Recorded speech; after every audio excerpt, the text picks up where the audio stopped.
Au nom du Père et du Fils et du Saint-Esprit. Amen. Car Dieu est un Dieu puissant, il règne de son saint lieu avec sagesse, puissance. Oui, Dieu est un Dieu puissant. Bonjour chers frères et sœurs, comme le psaume nous invite à donner gloire à Dieu, à chanter sa puissance parce que c'est lui qui donne force et puissance à son peuple. Alors rendons-lui gloire et disons-lui merci pour le souffle de vie qu'il nous a encore donné ce matin. Que sa main puissante soit toujours sur nous, nous conduit toute la journée. Amen. Alors bonjour, très heureux de vous retrouver, partager avec vous les paroles de Dieu, la parole de Dieu de ce matin.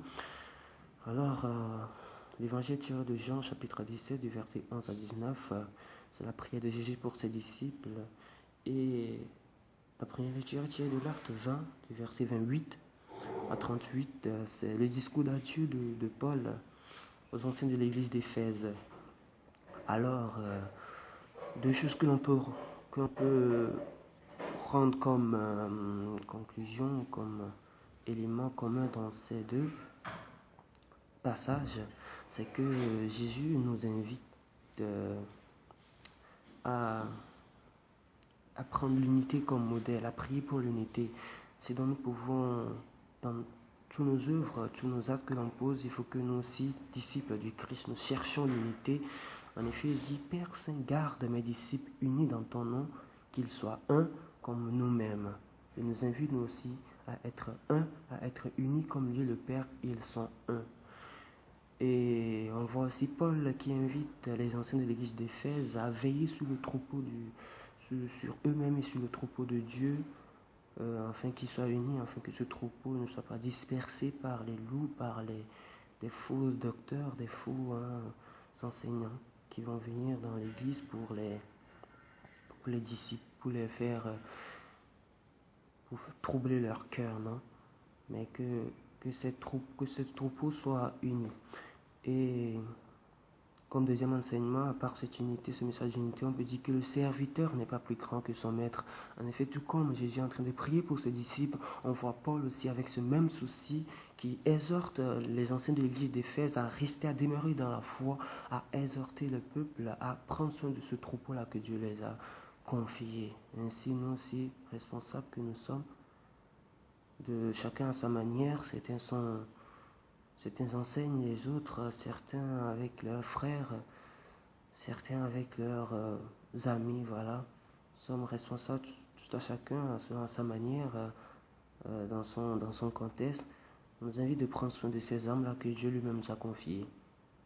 Et si hier on nous demandait de rester, de chercher, bon, comme but de notre vie sur terre, c'est de chercher Dieu, c'est d'annoncer la bonne nouvelle. Aujourd'hui, on nous demande d'être des messagers de l'unité, de prendre soin du troupeau de Dieu. Et on sait que le chef de cette mission d'unité, c'est le bon berger, c'est Jésus lui-même. Alors confions-lui tous ces troupeaux, tous ces enfants, toutes ces tâches qu'on a dans l'église ou dans la société, afin que lui-même le guide à pouvoir prendre soin de son troupeau. Elle prie pour ses disciples, pour l'unité. Pourquoi? Parce qu'il est en train de partir, il est en train de les quitter. Ils vont vivre une séparation physique, ses disciples ne vont plus le voir sur la terre. Et en effet, on a fêté l'ascension dernièrement, et on voit bien qu'après, bientôt, ce sera l'Esprit Saint qui sera là pour nous guider dans toute la vérité. Et Jésus, quand il était là, il a gardé ses disciples, il a veillé sur eux. Et en tant que bon berger, il nous dit de venez à moi, vous tous qui êtes fatigués, afin que je vous soulage, afin que vous me donnez vos fardeaux, car mon joug est léger. Alors il nous invite nous aussi à déposer à lui nos fardeaux. Et il dit qu'il leur a donné la parole de Dieu, et le monde a pris ses disciples en haine, car ils n'appartiennent pas au monde. Ouais, les disciples, on verra, ils seront malgré les miracles aussi vont accomplir, ils seront persécutés. On voit Paul qui est persécuté, qui est persécuté partout avec les autres disciples aussi qui sont persécutés, la mort d'Étienne, qui sont persécutés à cause de la bonne nouvelle. Il ne les a pas retirés du monde pour qu'ils donnent toujours un témoignage de la bonne nouvelle. Et on voit Paul qui, avec ses mains, travaille pour ses besoins. Nous aussi travaillons pour nos besoins, nous ne sommes pas des paresseux. Travaillons pour nos besoins, pour nous nourrir. Ne convoitons pas l'or, l'argent et les vêtements des autres, mais plutôt travaillons pour nous-mêmes. Et en plus, Paul nous invite à cette vie de charité, à prendre soin des faibles, ceux qui n'ont pas de moyens financiers. Pourquoi pas ne pas les aider à manger, à les vêtir, à les donner à boire, à visiter les malades, oui, à vivre les œuvres de miséricorde spirituelle et corporelle. Ouais, le Seigneur nous dit que nous n'appartenons pas au monde, c'est pour cela que le monde ne nous aime pas, mais en lui nous avons la joie. Lorsque nous avons créé, nous avons la joie. Et il nous envoie aussi dans le monde, comme lui aussi il a été envoyé dans le monde par son Père, il nous envoie aussi dans le monde apporter la bonne nouvelle aux autres. Alors le message reste toujours la même. Il faut que nous ayons là où nous sommes délivrer le message du Christ.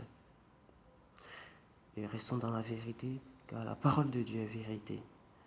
Alors Jésus berger, toi qui es venu chercher ceux qui sont perdus, aide-nous à les retrouver.